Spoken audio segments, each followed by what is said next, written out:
Welcome to LOA Today. Walt Thiessen and life coach Linda Armstrong here. Today is Friday, February the 15th, 2019. It's 4 p.m. in New York, 1 p.m. in Los Angeles, 9 p.m. in London. Sydney, Australia is at 8 a.m. Wherever you are in the world, thank you for joining us for another episode of LOA Today, your daily dose of happy. And we are happy that we're going to be doing the fifth and final meditation in this series of 5 that Linda's been leading us in for a number of weeks now, and 4 previous weeks actually. And from what she tells me, this is the crown jewel of them all. This is the one that is going to make the others sit up and take notice because it's got the best journey of all. So I hope I'm not giving too much away here, Linda. I mean, I'm trying to be very circumspect. You didn't really tell me a whole lot anyway, but am I on the right track? This is like the granddaddy of them all. Yeah, I really enjoyed this one, so I enjoy every time I run people through it. Mm-hmm. Mm-hmm. And these are all that you learned, all these meditations you learned when you were going through your training, right? When you were becoming a life coach. In my Law of Attraction Coaching Academy, right. We did a whole thing on future visioning, so that's what this is all based on. Right.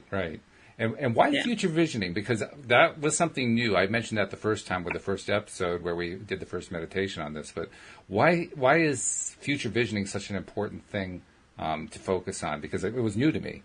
But it isn't really new to you, especially when you think about, you just did a whole series, I don't know if you're still doing it, on Neville Goddard, right? True, yep. What do you think he's talking about? Yeah, I suppose so.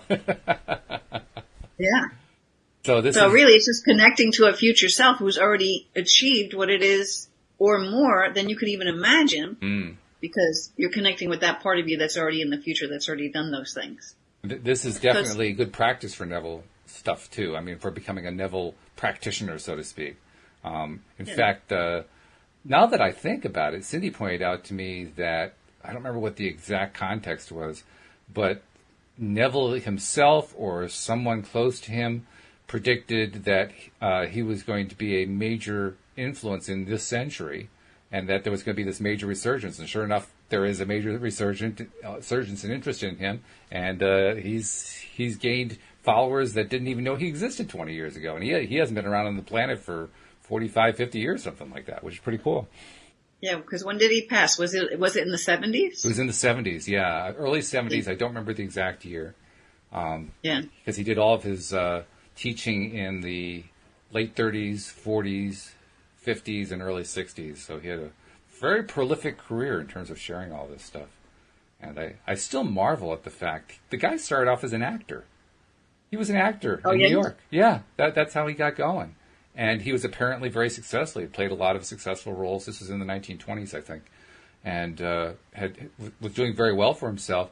But he met his friend Abdullah. Abdullah kind of changed his whole direction just by telling him what he taught him about the nature of the universe and so forth. And Neville didn't even give it a second thought. He left that career behind and embarked on his lifelong career of being this teacher of what we call law of attraction. He didn't call it that. He had other labels for it, but he never called it law of attraction.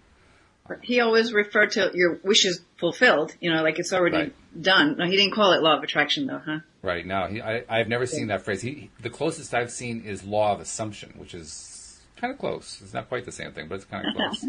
Yeah. Yeah. And he has a number of other names that he uses to describe it.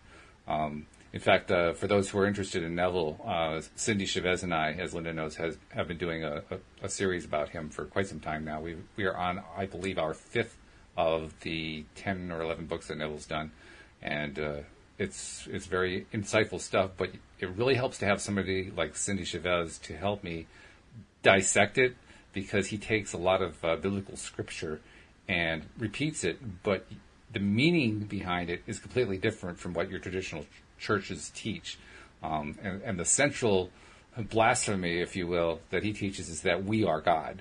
And there are a lot of churches that would have a little trouble swallowing that part. Yeah, but he's not the only one saying that. There's a lot of people talking about we're all aspects of God, because we are. That's right, yeah. And I agree. I think that is true.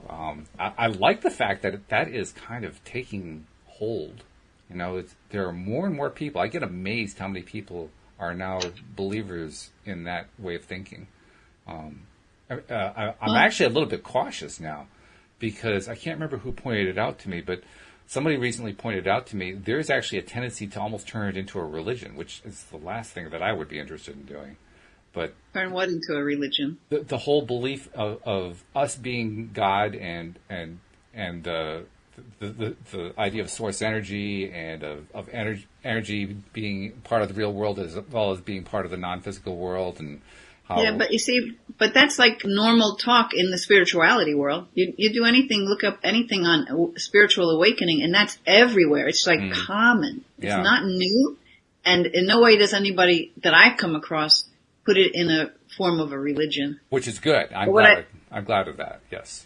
What I like about Neville's book is that I like the way he explains some of these things that he's reading, these Bible verses. Yeah. Because he never taught it that way. Oh, it's an entirely different take on Bible verses. You have to you have to really read them with what we call the Neville decoder ring and basically do word substitutions to understand what he's talking about, because otherwise you're colored by what you might have heard in your church or synagogue, because it's like, whoa, wait a minute, that's not what they were teaching me. But I like what he does because it makes more sense. I mean, I don't think God really teaches guilt. No, I agree with you. I agree with you. Yeah. But religion teaches that. Oh, no kidding. Yeah. And that's why I'm cautious. I mean, I fully agree with you, and I like the fact that virtually all the spiritual teachers I've ever heard of, the book publishers and so forth, they're not pushing a religion at all.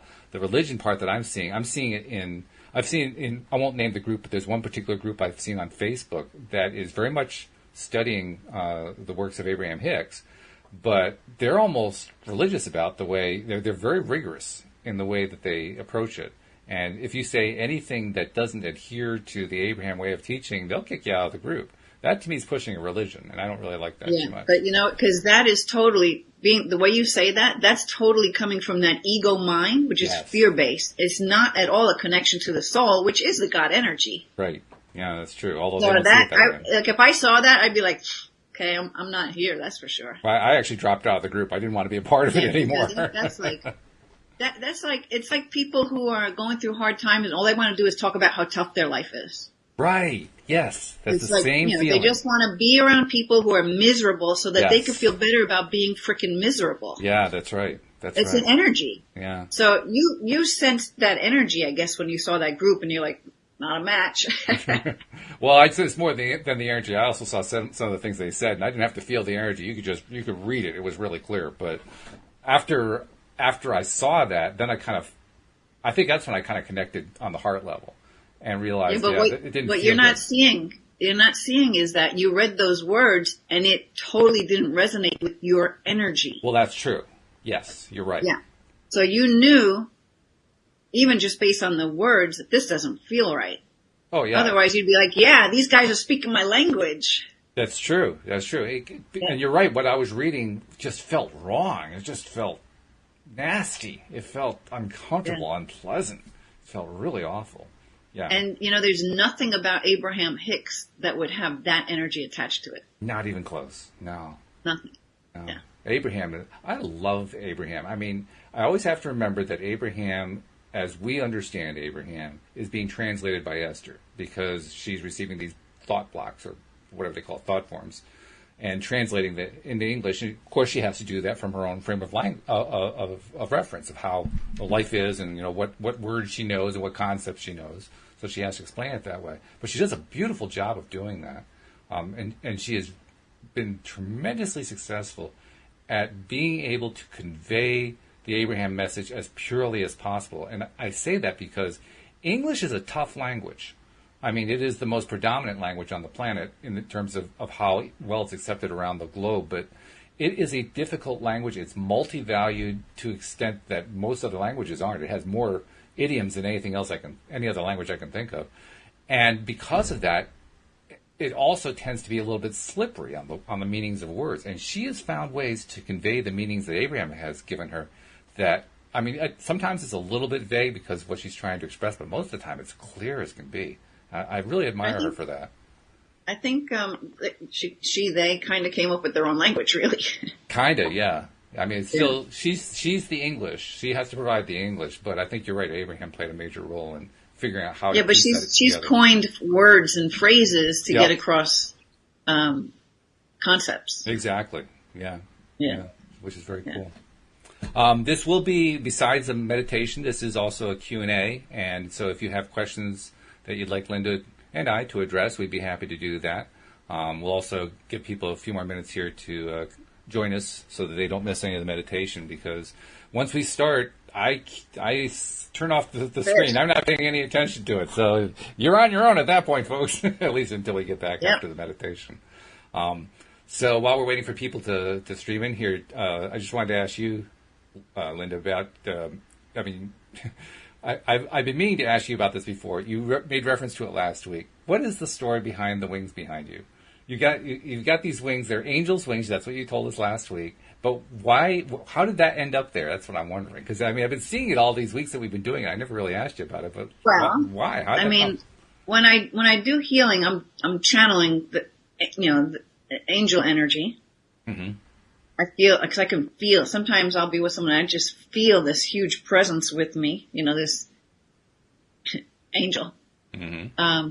So I happened to be, looking through Etsy, and I saw these a little bit different. I'm like, oh my God, it just hit me. I got to put those angel wings behind me, because most of the time, at least when I do online work and I'm at my home office, I do it here. So I wanted to have the angel wings backing me up. Yeah. And they got my back. They're working through me.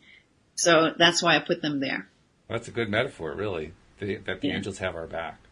That's another one of those concepts. I mean, like the Neville Goddard stuff with bringing in the scripture. I had a hard time getting into Neville the first few times. I mean, Cindy had to kind of feed it to me, through what do you call it? A squeeze bottle, whatever the thing's called. And eventually I adopted and got used to it and found, this is very valuable. Angels is another concept that I had trouble with for the longest time because of the religious associations. But over time, I've gotten more and more comfortable with it because it's really just another way of saying someone who's in the non-physical. And when I understand it that way, it's like, well, why didn't I say so in the first place? Yeah, or just extensions of the God energy, that they're of that very high vibration. Mm-hmm. Yeah. Because I know that all of us who have any kind of Christian historical background or whatever understanding, we've heard about, the angels by name that the Bible has mentioned or that were mentioned in medieval literature. Paradise Lost comes to mind, for instance. And so we think of, okay, those are the angels, archangels, that kind of thing. And we don't really think of them as being just around us, just, ordinary, lots and lots of them are just doing their angelic things. We think of them as these beings from this horrible literature. Yeah. So you gotta ask yourself, well, why doesn't religion share the comfort that angels can bring or the healing that angels can bring? Yeah, I wondered that for a long time. Yeah. You just explained very nicely why it is I left religion at age 14. Right. So, really, okay, so I'm 57, I think. I always forget. And, you look about it's 27. only been in the last, maybe in the last 2 years that I've even been able to say the G word. Really? God. Yeah, I can do it now. I couldn't for a long time. I can appreciate that. I've been in the same boat. It took me a long time. Even now, I'm a little resistant to it. But if somebody says God, I immediately say source energy. It's just I just won't even go there. But when I work with people, I'll give 10 different ways of saying that, and whatever works for you. If I can say the God word, I'll use the God word. Yeah. Oh yeah. But for me, because religion was just forced down my throat, and what I got from that was, I didn't get anything good from it. I got all punishment and guilt, and you have to fear this and you have to fear that. Yeah. And I didn't get it in a loving, peaceful kind of a thing, So I also, because I ridged against it, never really gave it a chance either. There could be lots of even Christian religions that can put it in a nice way. Mm-hmm. I don't know about it. I'm sure it must exist. Oh, well, I know one exactly. And what's interesting about him is that his name is very similar to the name of one of my co-hosts. One of my co-hosts is Joel Elston, but there's Joel Osteen, who is a Christian TV preacher but very much law of attraction, and is kind of on the outskirts, on the outside where the church is concerned. I've heard him politely described as being Christian light, and more impolitely described in other ways that are ways I don't want to describe here on the podcast. But there are a lot of people within the leadership circles who look down their noses at Joel Osteen like there's something wrong with him.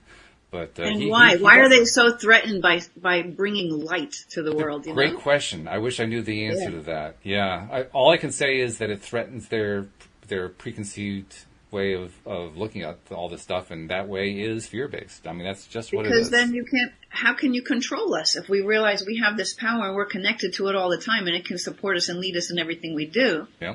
Then you can't have that control factor. Yeah, that's right. Yeah, that's a central theme, that all salvation has to go through the church. And yeah. Right. I mean, I don't read the Bible. I don't know really. So that's why it's kind of neat to hear the way that Neville put some of these things out. Yeah. But it seems that, it's more of a political thing in the way the religions came and changed or interpreted things a certain way so that they can control the masses. Right. Oh, yeah. And it very deliberately, At least in my mind. I could be wrong, but that's the way I see it. I think you're actually dead on, because despite my alienation from the church at a young age, I've still studied religions quite a bit since then.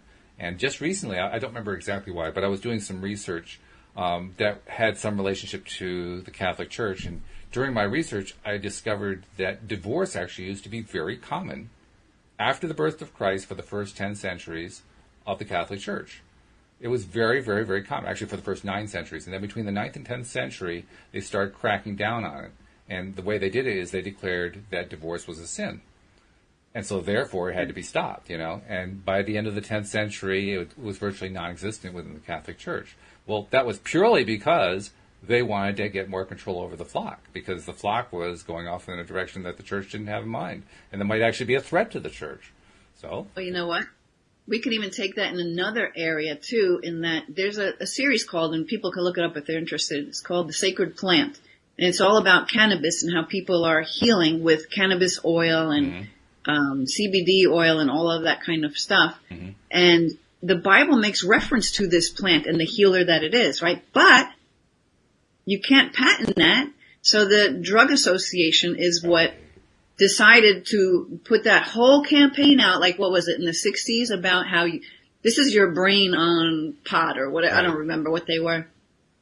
But they made everybody believe how bad it is because, you know what? You can't make any money off of it. That's right. Yeah. Yeah. It's true.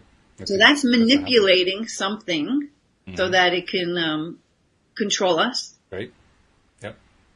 In this case, so that we buy more synthetic drugs, man-made things, and not find the plants that can heal. Jeffrey made it a good comment. He says, when someone says God, I ask which one, or I add goddess. And I thought that was an interesting response to have. Yeah. There are lots of ways we can respond. I think the main thing, this is the most important one, and I've only come to this conclusion in the last few years. I think the most important thing is whatever's happening, no matter how vicious even that people get about their religious views, wherever possible and whenever possible, if we can respond in a loving way, it helps to dispel it. It helps to make it go away. And it's hard. I mean, especially for somebody like me who went through kind of a really rough time, but it's important. It's important to respect the fact that, hey, they're coming from a position of fear. That means they're afraid. They really are afraid. And, I don't necessarily condone what they're teaching, but nevertheless, if I can understand their fear, well, maybe I can be a little bit more understanding of how they got there. And in doing that, maybe I can put out more positive vibes that'll help them. Yeah, so that's about letting go of judgment. Everybody's here to live their life their way, and as long as you're not hurting anybody, right? You're entitled to believe what you believe. Yep, I agree. I think that's good. So let's see. We're about 20 minutes in. Why don't we get the meditation going, and then we can have a little chat afterward. All right. So, like I said, I'm not going to be paying any attention to the board, so you can comment all you want, but I ain't going to look at it for another half an hour. So. And now you can hear me okay, right? Yes, you're fine. So far, we're doing good with that? Yep. Okay. I got all these crystals all over the place. I'm just moving them around. Oh, okay. Before we get started, All right. talk about how you use the crystals, because I don't think we've really talked about that. Well, crystals have energy, and you can use them for healing. Hmm. I don't stick so strictly to, because we could talk about crystals for a long time, but okay. All crystals have different properties and different things that they can help you with in your life, right? I tend to go with whatever crystals are drawing my attention. Those are the crystals I'll work with. I've worked with crystals you can kind of, because everything's energy, right? Mm-hmm. So the way I like to use crystals is that I program them with an intention. Okay. So they assist me in my manifesting because, I don't have it handy around. I have this one particular stone crystal. Let me find it. It's over here. And I'll have to show it to you so you understand what I'm going to say. Okay. So you give them a function, right? So this crystal, this is a snakeskin agate. Wow. Very pretty. Very pretty. Right? Yeah. Now, the funny thing is, I'll go into a crystal shop. I have no intention of buying anything, and they'll know me there. I'm like, listen, I'm not buying anything today, right? But then I'm like, oh, let me hold that one. I have to hold that one. So, because the crystal will call you. So this crystal didn't let me leave the shop with it, and I just had to have it. So I'm like, I don't know. Is it because it's like hippie looking, tie-dye-ish or what? Okay. Who knows? But you know what I programmed this one with? What? This one's programmed with, my moving to Arizona. Oh, okay. Isn't that the perfect stone? It is, yeah. The coloring is right. It's all the colors from the Southwest. Arizona in a crystal. Absolutely. So that, every time I don't even have to hold it. It's already programmed with my intention about my life in Arizona and my healing center and all this kind of stuff. But I could just, connect to it. I can just hold on to it. But the thing is, I've given it a job. So this one's function is to assist me in moving to Arizona. Okay. All right. So I've given other crystals jobs, and then they help to focus that energy in to already having the desire. And I learned about this even before I learned about law of attraction from a crystal shop in New York City. And they would tell me, I'd buy these crystals because I was so drawn to them. They'd say, tell me how to program it and how to work with it. You talk to it in present time. You already have the desire. You're just making up, it's Neville. It's Neville in a crystal. Right. You're just making up all the stories that support, and it's just like when I do future visioning, gratitudes in a gratitude journal. Mm-hmm. I'm writing about something that already happened, even though it didn't happen in my current physical reality. It's already happened. I'm stepping forward to it, right? Mm-hmm. So these are just all different tools that can help you to focus that intention and feed the energy of what you want. Yeah. And there's more to it than that. Well, that's a good overview. That helps a lot. So, yeah. Okay. And you can use crystals of certain colors because chakras have a frequency, and the color has a frequency. Mm-hmm. So you can use it for healing to have maybe a certain chakra bring its resonance back to, because you see a crystal holds one frequency. Our bodies have so many. Mm-hmm. So when things are out of whack, and say you're doing crystal healing by putting crystals on the chakras, you're putting a color of that chakra or crystal that has a property that works with that chakra so that the chakra can come back in tune to that frequency of the crystal. Okay. So it brings it entrains itself back to a certain frequency. So that's how you can use crystals all over the body to change the frequency of your body, of the space. I mean, just like saging something, you're changing the frequency and the energy that's in the space. And so that's a quickie overview. Yeah. Well, you're taking advantage of the fact that, as Cindy says, energy entrains unto itself. So you're taking advantage of that capillary effect, or whatever you want to call it. Yeah. Okay, that's good. Yeah, because this is steady and constant. Mm-hmm. And so when you have it over an area that maybe needs more of a certain energy, that area or that chakra will entrain to that constant because it's very sure. It's like one frequency. Mm-hmm. And so all this scattered stuff can kind of come back into tune. Mm-hmm. Okay. All right. It's one way of putting it.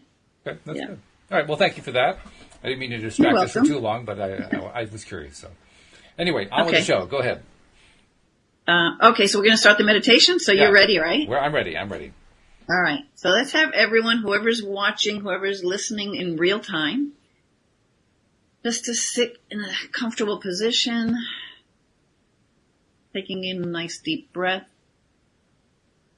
gently and easily letting it out. Just feel yourself settle into the chair that you're sitting in, or if you're laying down, whatever the surface is that you're laying on. Allowing your body to relax, allowing your mind to unplug for just about 20 minutes. That's all. Letting go of everything else, and just again, feeling your breath, being aware of it as it comes in and through your body, taking another deep breath in, and you're just relaxing and releasing and just letting go. Any thoughts that pop in that have nothing to do with this space right here, right now, you just send them away. I like to put them in little bubbles, send them away. Let them know I see you, come back later. And just find yourself settling in and feeling your own energy. So as we're just doing this little bit of breathing, slow, easy, deep cleansing breaths in and out, I'm going to read a quote from Marianne Williamson. And I invite you in an even deeper level to hear it, to allow it in, to allow these words into every single cell of your body, and just allowing your body to hold it, to embody it, and to soak it in like a sponge. And then after I read this quote, I'm going to go right into the meditation. So what she said is this: our deepest fear is not that we are inadequate. Our deepest fear is that we are powerful beyond measure. It is our light, not our darkness, that most frightens us. We ask ourselves, who am I to be brilliant, gorgeous, talented, fabulous? Actually, who are you not to be? You are a child of God.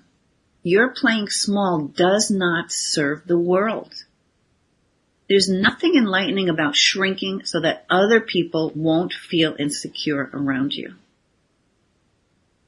We are all meant to shine as children do. We're born to make manifest the glory of God that is within us. It is not just in some of us, it is in everyone. And as we let our own light shine, we unconsciously give other people permission to do the same. As we are liberated from our own fear, our presence automatically liberates others. So just allow yourself to take that in, taking a nice deep breath in, letting it out, and just feeling those words, feeling that wisdom that comes from Marianne Williamson. Taking another deep breath in, and just start feeling the world around you supporting you, reminding you how special and how beautiful and how powerful you truly are. And as you feel that support, and maybe even set it in your mind that, the universe has got my back, the angels, guides, God, everyone's got my back, this beautiful energy of love. As you let yourself feel that support, just feeling your breath in and out. Nice deep breath in, letting go on the exhale, and really truly just letting go. Sense yourself relaxing, completely getting used to relaxing easier, and allowing yourself to breathe in relaxation.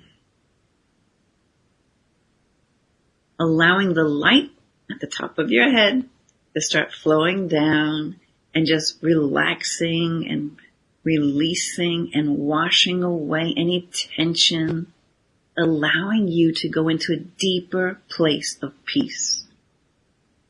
Feeling safe, feeling comfort, feeling a sense of power, feeling a sense of peace.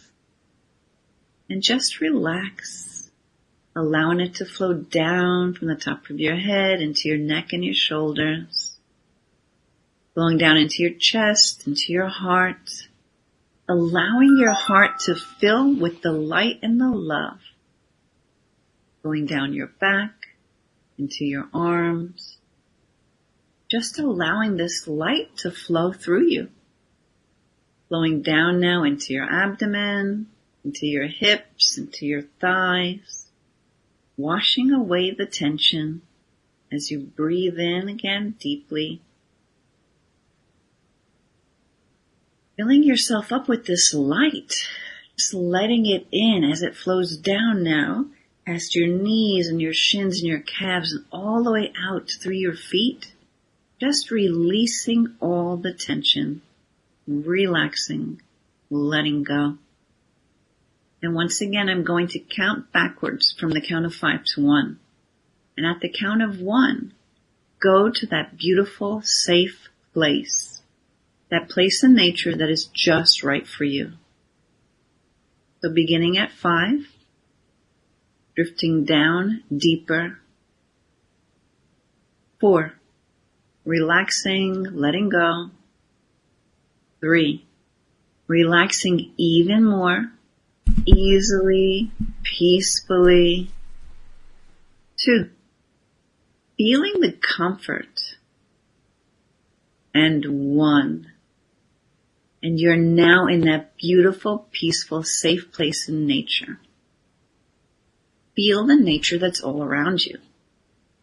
Observe and just notice the beautiful colors that are surrounding you.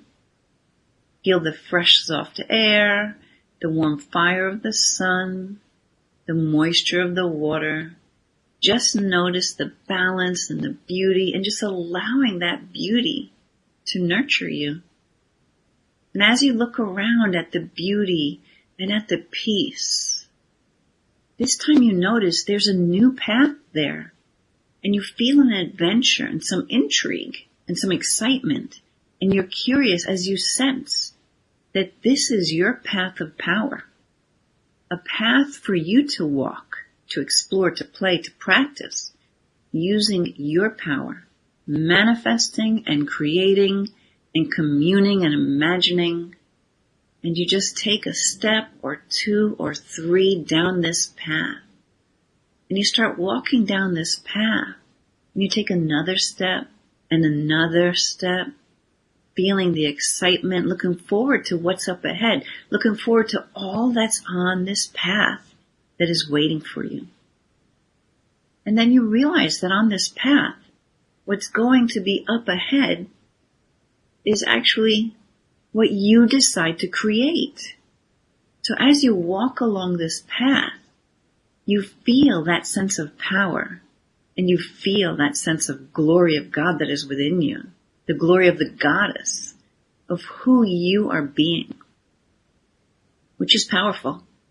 The power that you were born with, the power that is always yours, and you feel the vitality and the health and the aliveness. And you realize that you are choosing vitality, health, and aliveness, and it's instantly there. It's in your body. You feel it. You've manifested it. Wow, that happens so quickly. And you walk along this path powerfully, having fun, healthy, being strong, and you imagine that just around the next corner, knowing that what you imagine will be there. So around the next corner, you imagine that there's a beautiful beach. And as you round the corner, lo and behold, there's a beautiful beach. It's exactly what you wished for, and it showed up. The beauty, the sand, the sky, the wonderful colors of the ocean, the vastness of the ocean, the infinite beautiful clouds just floating up above. And just for the fun of it, you decide to move one of the clouds. Maybe with your thoughts, maybe with your pointer finger. You reach for the cloud and you just move it over. Just a little bit. And you realize how creative you are, how powerful you are. And you keep on walking with a joyful heart as a powerful creator, full of this universe, loving to create, choosing to create. And you choose around the next corner to create a beautiful fountain. A fountain that you drink from that is refreshing. And you walk around the corner and lo and behold, there is this beautiful fountain. And you can drink from this beautiful, crystal clear water. And you even put a little on your face to refresh yourself. And you feel so loved. You feel empowered. You feel supported. And you take a nice little drink. And as you feel the love, you decide to continue walking. And around the next corner, you decide to create that special partner or your partner already in this lifetime. You have your partner join you on this path. And it's the partner that suits you so beautifully. If it's your current partner, it's just you and them and this beautiful connection that is beyond what you've ever experienced in your current reality. The two of you becoming even more forcefully connected. And if it's a new partner, it's someone who connects with you in so many different ways. And you step forward gracefully. And around the next corner, there's that partner that loves you, that love that goes on forever. And you just love this person and they celebrate your every existence. And this person really gets you, knows who you are, and understands and cares deeply about you, and you care deeply about them. And you notice the recognition, the joy, the embrace, the celebration. And as you feel how much you're being loved and how much your love gives to them, you also sense the hope and the happiness and the pleasure. And you sense the security and the trust. You also sense how they love you and how their love touches and nourishes you. And you just let it in and receive it. And you feel the flow of love. And it's so soulful. It's fulfilling. It's filling you and it's filling you and you walk forward. And you're so filled with love that you just want to give more of it out. So around the next corner, you sense yourself giving to the world through your work, through your contributions, through your friendships, through your helpfulness, perhaps just through your smile, through your attitude, for all of the gifts that you want to bring to the world. And you feel yourself contributing to people, to individuals. Maybe it's one-on-one or with groups, but you're so filled with love that you give to the whole entire world. And you feel the universe all around you, flowing through you. You have this unlimited supply that will never run out. So in giving, you have more flow to you. The more you give out, the more is flowing back.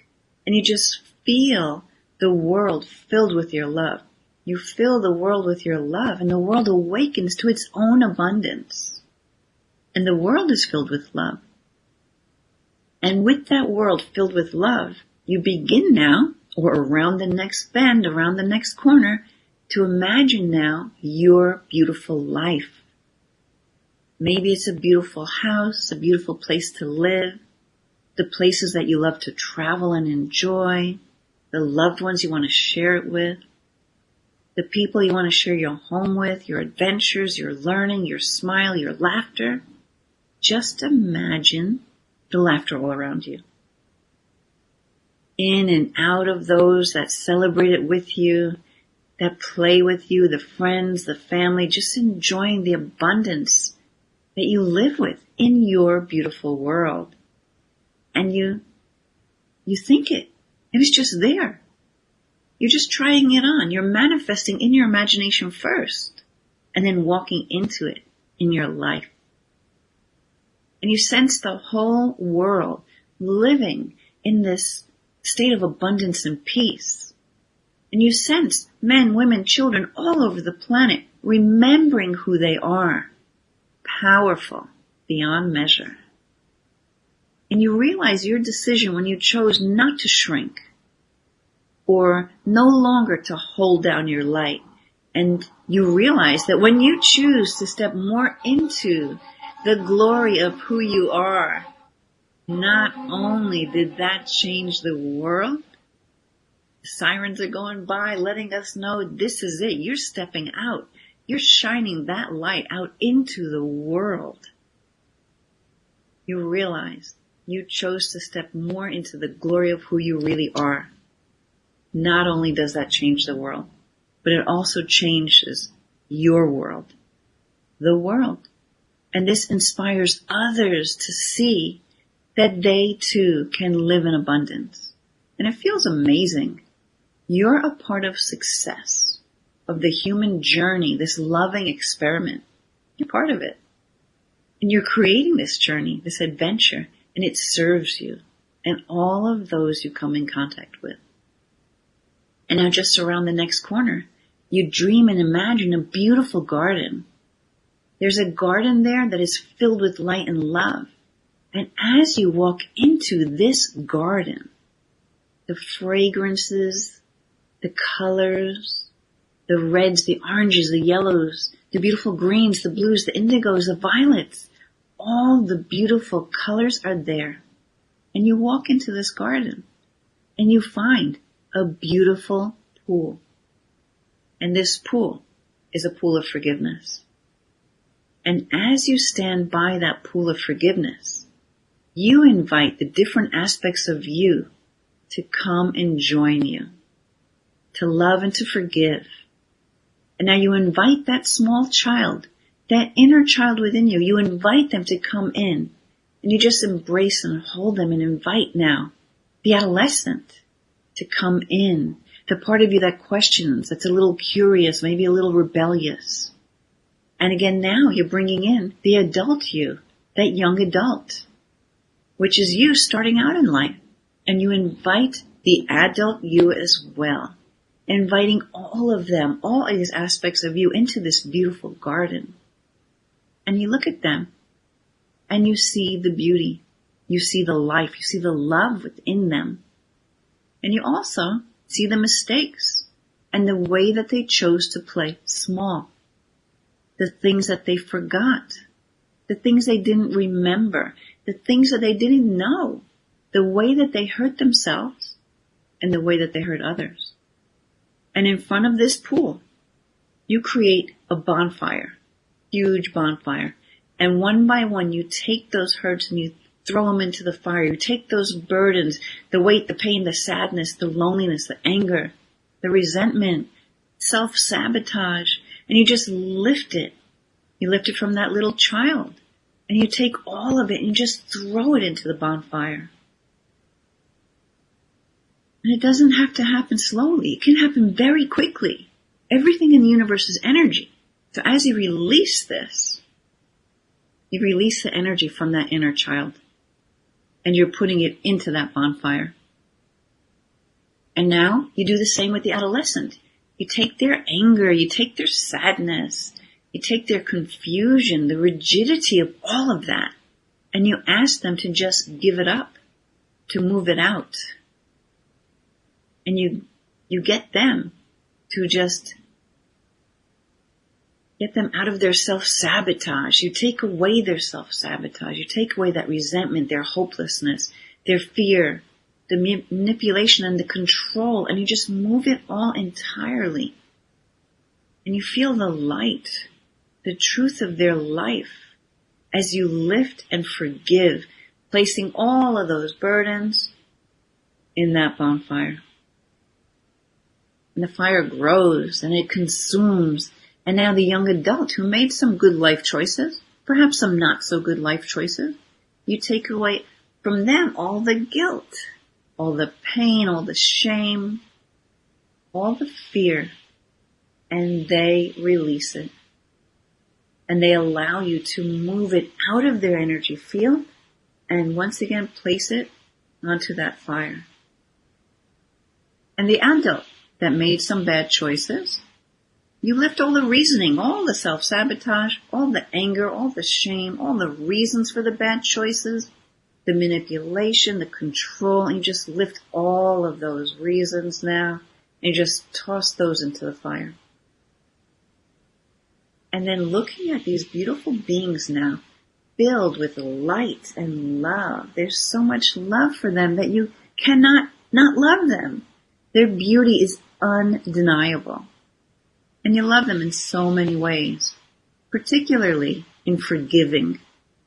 And forgiveness is that special love that erases the pain, that erases the guilt, and that says, it's okay.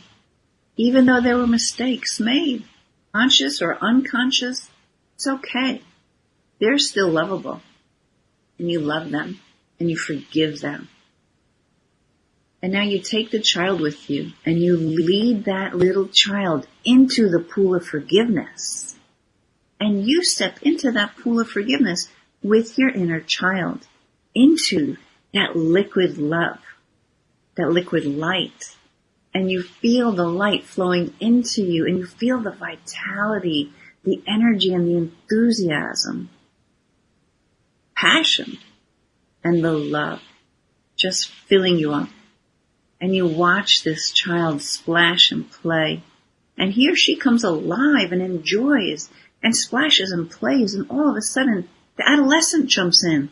And the passionate adolescent jumps into the pool, splashes everyone. The young adult and the older adult now step in and bathe and swim and bask in this love and forgiveness, in this healing pool of love. All of you dreaming together as you splash each other and play with each other, as you wash in this light and love through the splashing and the playing, and this light and love, it just comes from your eyes.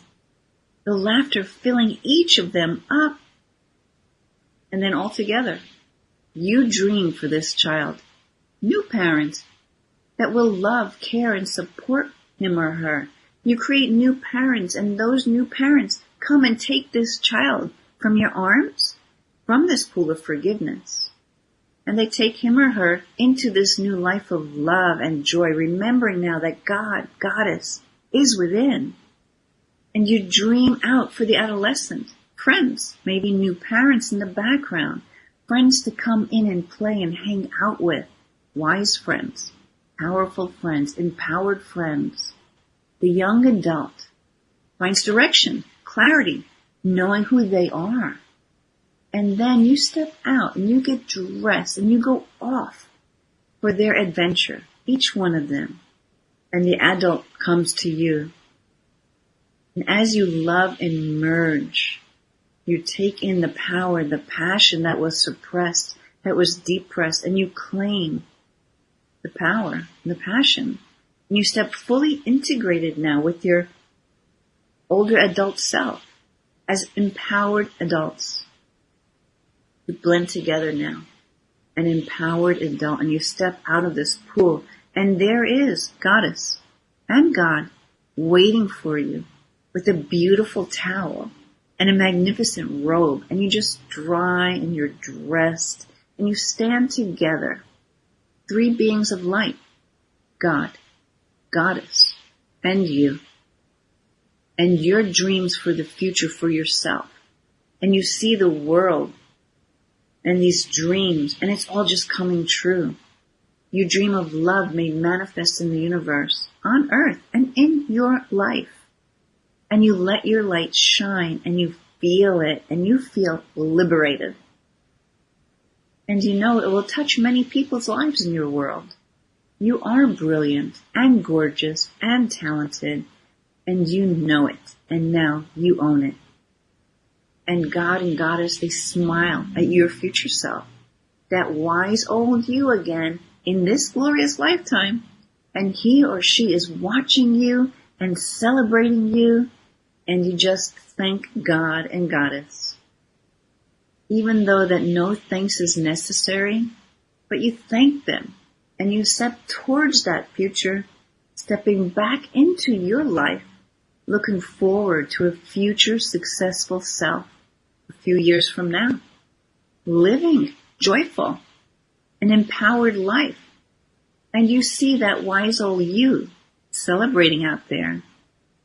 And you get to step forward every day, closer and closer, more and more into the glow of that light, the love, the success, the joy, the freedom that's yours, just by making the choice every day, by walking that path of power, choosing and enjoying and letting them guide you, letting them help you, putting wonderful, magical miracles into your future that you haven't even dreamt of yet. Be willing to receive these gifts. And you breathe deep. And by your choice, re-entering this adventure that has always supported you, having forgiven yourself, and to continually be forgiving, even when you make mistakes. Just continuing to love and forgive. You don't have to be perfect.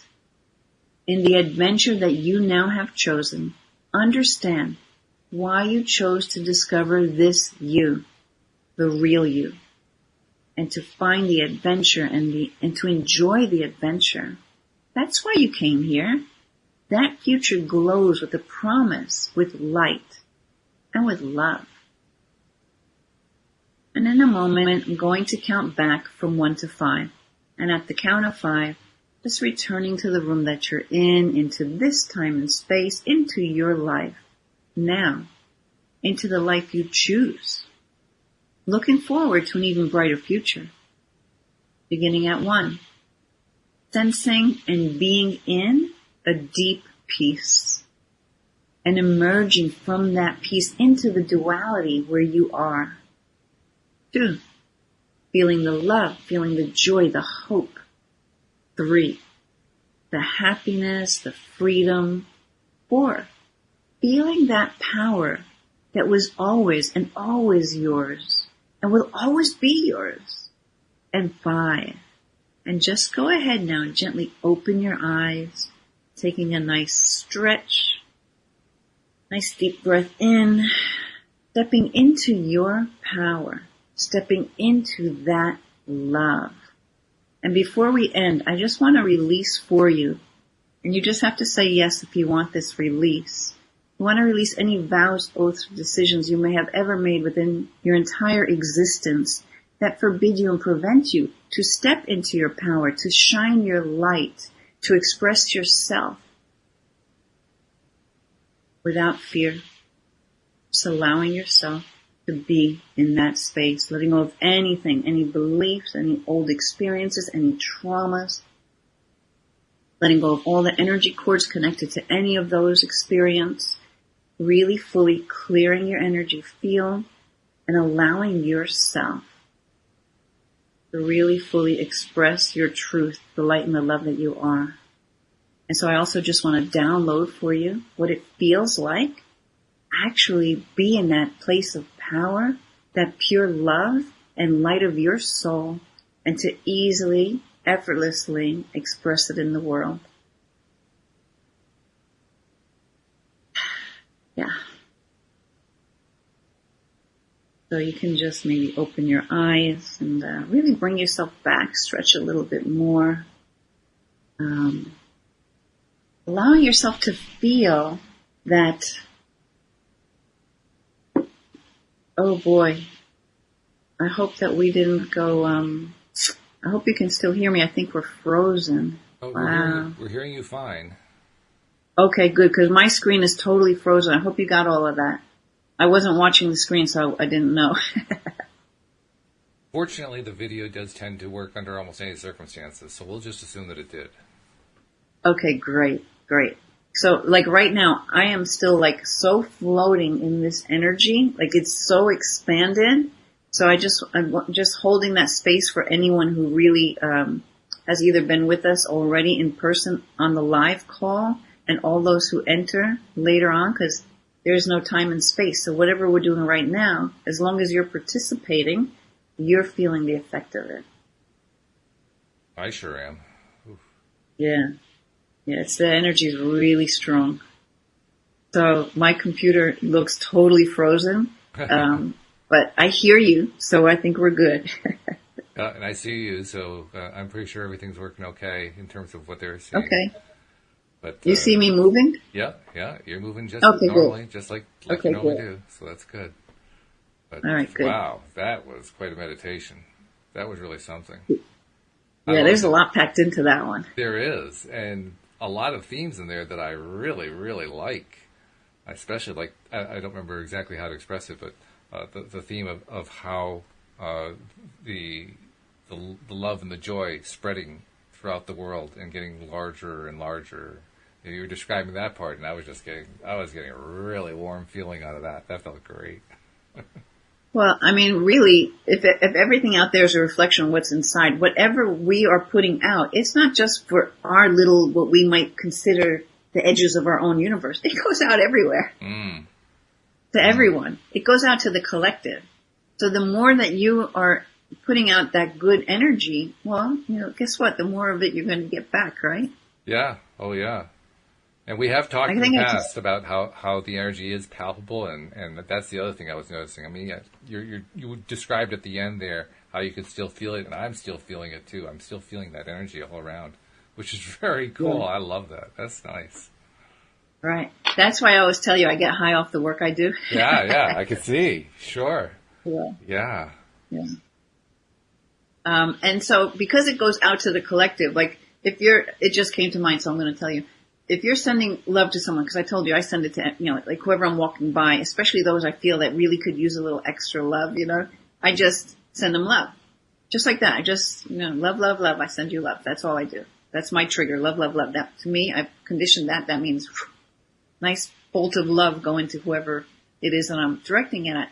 But it's up to that person's soul to soak it in, right? Sure. The thing is, if they can't or they won't, it just bounces off to the next person. Like it's nothing wasted. It's all going out into the collective. Yeah. And I like that. That's a really good way to look alternatively at stuff in the world that people don't like. I mean, a lot of people get hung up on, world events and environment and politics and the news and all this other stuff that they don't like. What a better way to interact, if you will, just to put that out, put that energy feeling out there.